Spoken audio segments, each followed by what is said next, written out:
Na wasalimu wote watazamaji kwa jina la Yesu Kristo, kwa maana Yesu ndiye ametuweka hii maisha tulio nayo, kwa maana Yesu ndiye ametukomboa hata sasa hivi mahali tumefika.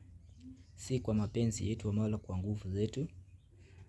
Unaamuka asubuhi unajipata ukiwa mzima, lakini ni kwa mapenzi yake Bwana Yesu Kristo. Ni wengi walitamani kufika kama siku ya leo, lakini hawakuiona. Lakini wewe ungali mzima, inafaa umshukuru Mungu, mwambie Mungu ni asante. Kwa yale yote Mungu nimetenda yaliyo maovu, Mungu Yesu nisamehe. Na Mungu atasikia kilio chako na atakusamehe. Na wale wote ambao uliowakosea, na wao uwaambie mahali nilikukosea, naomba unisamehe. Kwa maana sisi ni binadamu, ni wanadamu.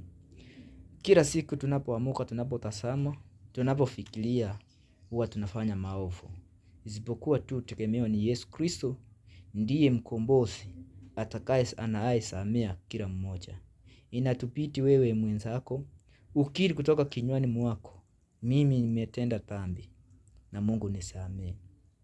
Kwa sababu ukitazama kama jana, ni watu wengi walikufa wakihitaji msaada kutoka kwa serikali ili bei ya mafuta ikapunguzwe. Lakini wengi walikufa, wengi sasa hivi wako mochari. Vile vile njia unaopita kwa barabara, wewe ukafika kwako salama, ukapita hiyo njia ukafika kwako salama. Lakini kuna wengine waliopita hiyo njia uliopitia wakaambulia mauti. Vile vile unaweza kuwa mgonjwa uende hospitali. Ile kitanda ulicholalia hospitali, ukatoka ukiwa salama. Kuna mwingine alilalia hicho kitanda na hakumaliza hata siku hata dakika. Lakini wewe ukaenda na ukamaliza salama. Kwa hivyo mwenzangu, inatupiti tusameane kwa njia moja ama nyingine. Na Mungu atatenda na Mungu atakusamea. Ni kwa jina la Baba na la Mwana na Roho Mtakatifu. Tuseme amen.